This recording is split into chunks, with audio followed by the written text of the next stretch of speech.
Hello everyone, আসসালামু আলাইকুম। আশা করি সকলে ভালো আছেন। আমরা আলহামদুলিল্লাহ ভালোই আছি। নতুন আরও একটি ব্লগে আপনাদের সবাইকে ওয়েলকাম করছি। তো আজকের ব্লগটা হচ্ছে একটু বাইরে গিয়েছিলাম আর কি, বিরুলিয়া ব্রিজ। হয়তো অনেকেই চেনেন এই জায়গাটা। তো এই জায়গাটা আমি খুব কম এসেছি আমার লাইফে, জাস্ট হয়তো বা 2বার বা 3বার এরকম। তো আজকে ভাবলাম একটু ভালো করে দেখছিলাম। অ্যাকচুয়ালি ব্রিজে আসার উদ্দেশ্যেই বেরিয়েছিলাম আমরা। তো দ্যাটস ওয়াই আসলে একটু ঘোরাঘুরি করছিলাম ব্রিজে, আশপাশটা দেখছিলাম আর ভাবছিলাম ভিডিও একটু করে নিয়ে দেন আপনাদের সাথে শেয়ারও করা হয়ে যাবে, এই আর কি। এখন যে সিজনটা চলছে এটা তো খুবই সুন্দর একটা সিজন চলছে। তো দূরে কোথাও যাওয়ার অপশন একদমই নেই, হাজবেন্ডের কাজের অনেক প্রেশার।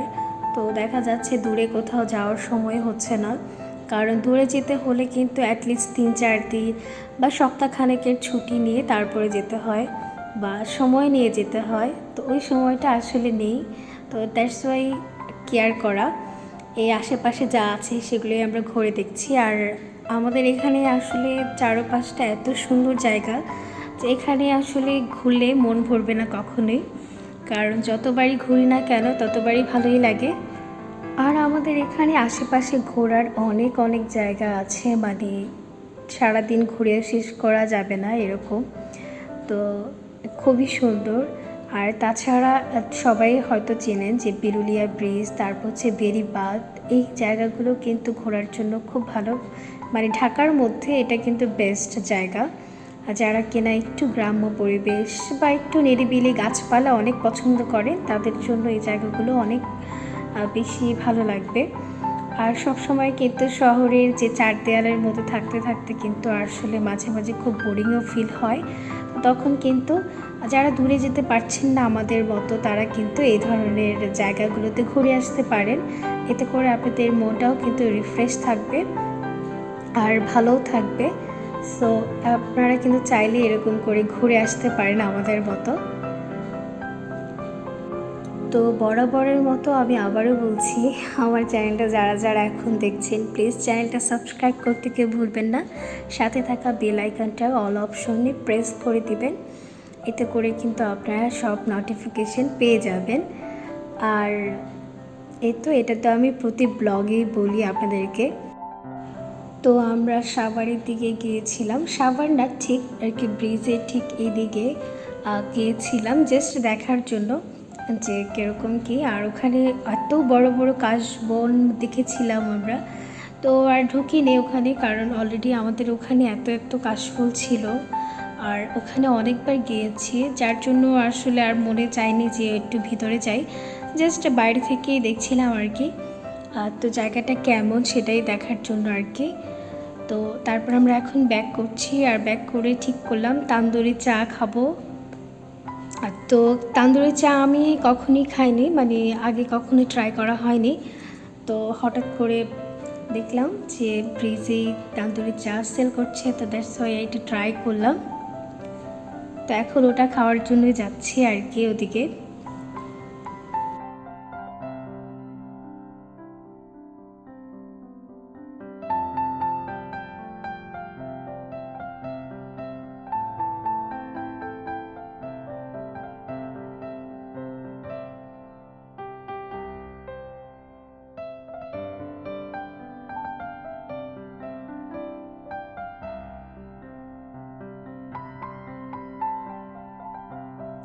তো আয়াতের আব্বুকে বললাম যে তুমি যাও আর প্রসেসিংটা পুরোটা ভিডিও করে আনো, আমি একটু দেখব, কারণ এটার প্রসেসিংটা কিন্তু খুবই ইন্টারেস্টিং।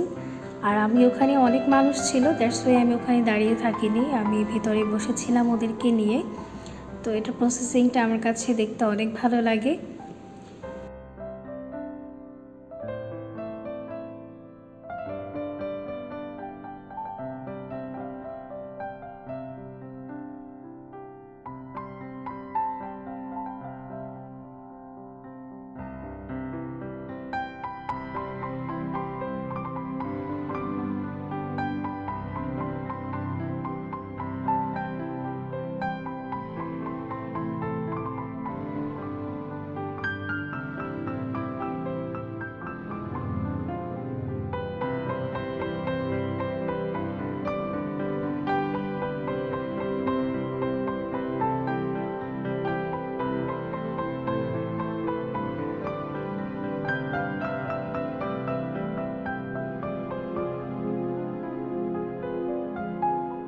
তো দেখতেই পেলেন এটার প্রসেসিংটা কেমন, খুবই ইন্টারেস্টিং। আর আমার কাছে দেখতে তো অনেক মজা লাগে এটার যে বানানোর স্টাইলটা।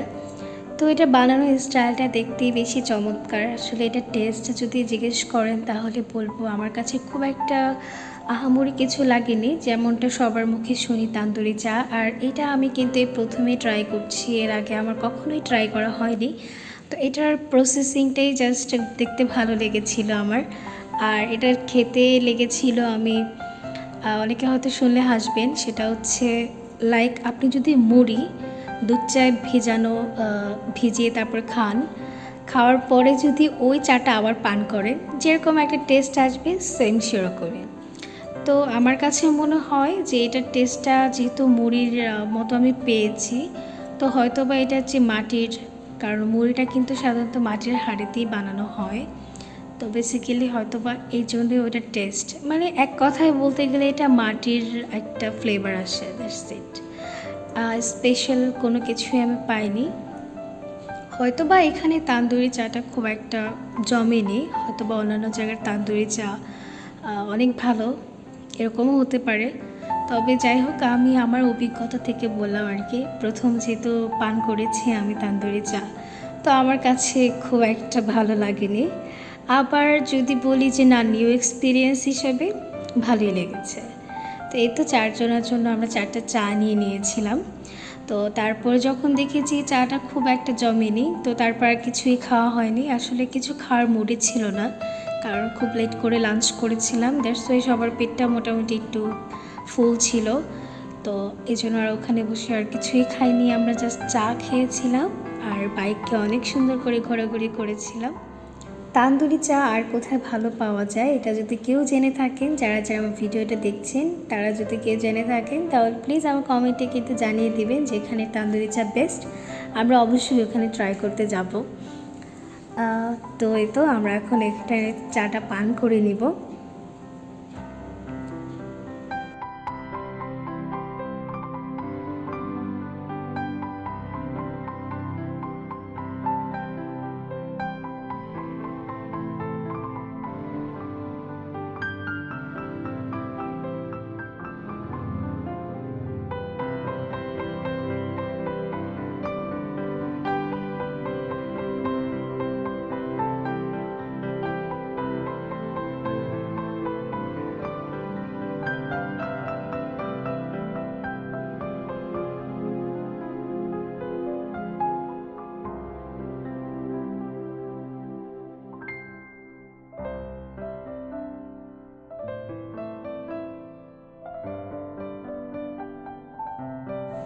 তো এটা ছিল অন্য আর একটা দিন, তো এই আর কি। তো এটা একসাথে অ্যাড করে দিলাম আমি। এটা ছিল হচ্ছে গিয়ে জমজম টাওয়ার, অনেকে হয়তো চেনেন উত্তরা জমজম টাওয়ারে, ঠিক তার পাশেই এই দোকানটা আছে 150 টাকা প্লাস। তো এখানে আসলে এত সুন্দর সুন্দর জিনিস, এত সুন্দর সুন্দর কালেকশন দেখলাম, বেশ ভালোই লাগলো আমার কাছে। তো এই তো এখানে 3 পিসগুলোও দেখতে পাচ্ছেন, আর খুবই সুন্দর চমৎকার চমৎকার 3 পিস, খুবই কম রিজনেবল প্রাইসই লেগেছে আমার কাছে। কারণ অন্যান্য শপগুলোতে যেরকম প্রাইস আমি দেখেছি সেই তুলনামূলক আমার কাছে মনে হয়েছে যে ওকে, এটা খুবই রিজনেবলের মধ্যে। আর কোয়ালিটি নিয়ে আসলে খুব একটা বলতে চাচ্ছি না, কারণ কোয়ালিটি এভারেজ, খুব একটা হাইও না আবার একদম লোও বলা যাবে না, কিন্তু মিডিয়াম একটা অ্যাভারেজ একটা কোয়ালিটি। আর ওখানে আমার কাছে মনে হয়েছে যে রিজনেবলের মধ্যেই এটা। তো 3টা 3 পিস মাত্র 1000 টাকা, তো খুবই চিপ প্রাইস বলা যায়। তো আমি দোকানটা মোটামুটি সবটাই ঘুরিয়ে দেখানোর আপনাদেরকে ট্রাই করেছি। যারা যারা উত্তরে আছেন, আমার মনে হয় এখানে সবার একবার করে যাওয়া উচিত, যারা কিনা একটু কমের মধ্যে শপিং করতে পছন্দ করেন আমার মতো। আমার তো শপিং করতে বেশ ভালো লাগে, আর সেই শপিংটা যদি একটু কমের মধ্যে হয় তাহলে তো আরও জমে যায়। কারণ আমার কাছে সবসময় খুব দাম দিয়ে খুব জিনিসপত্র কেনা খুব একটা পছন্দ না। আমার কাছে মনে হয় কমের মধ্যে অনেক সুন্দর সুন্দর জিনিস পাওয়া যায়, তো তাহলে কেন অপচয় করবে, তাই না? তো এই তো দেখিয়ে দিচ্ছি আপনাদেরকে যে 3 পিসগুলো আছে, আমি পুরো দোকানটাই মোটামুটি ঘুরিয়ে দেখানো ট্রাই করব। তো আশা করব ভিডিওর শেষ পর্যন্তই থাকবেন আপনারা। এক কথায় বলা যায় এখানে আর কি অল ইন শপ যেটাকে বলে। এই শপের মধ্যে সব কিছু আছে, মানে ছেলেদের থেকে শুরু করে মেয়েদের, বাচ্চাদের কারোরটাই আর কি কমতি নেই। সবার যে আসবেন কিনা সবাই কিন্তু এখান থেকে কিন্তু পারচেস করতে পারবেন। খুবই ভালো আমার কাছে লেগেছে আর কি। তো বিভিন্ন ভ্যারাইটিস কালেকশন আর ভ্যারাইটিস খেলনা, তারপর ভ্যারাইটিস মানে সব কিছুই আছে এটাতে দেখলাম। তো এটা দেখে আমার হচ্ছে যে বাণিজ্য মেলার কথা মনে পড়ে গিয়েছে। বাণিজ্য মেলায় যায়নি এমন হয়তো বা কেউই নেই। তো বাণিজ্য মেলায় যে স্টলগুলো থাকে না, ঠিক ওই টাইপেরই। আর দামগুলোও দেখলাম বেশ হাতের নাগালে, মানে সবাইকে মোটামুটি সব কিছুই জিজ্ঞেস করেছি। তো আমার কাছে মনে হয়েছে এটা আর কি রিজনেবল প্রাইসের মধ্যেই সবগুলো। তো আমরা ওখানে আসলে ওভাবে কিছুই কিনিনি, কারণ কিছু প্রয়োজন ছিল না। আর আমার আবার কিছু প্রয়োজন ছাড়া কেনাকাটা করতে খুব একটা পছন্দ না। মাঝে মাঝে করে ফেলি, কিন্তু সব সময় না। তো এখান থেকে আর কি আয়াতের জন্য কিছু হেয়ার ব্যান্ড, হেয়ার ক্লিপস নিয়েছিলাম, ওদেরকে খেলনা কিনে দিয়েছি এই আর কি। আর আমি কিছুই নিইনি। আর এই তো আর কিছু আর কি ঘরের কিছু জিনিসপত্র নিয়েছিলাম আর কি, এটাই।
তো আজকের ব্লগটা আমার এই নিয়ে সাজানো ছিল।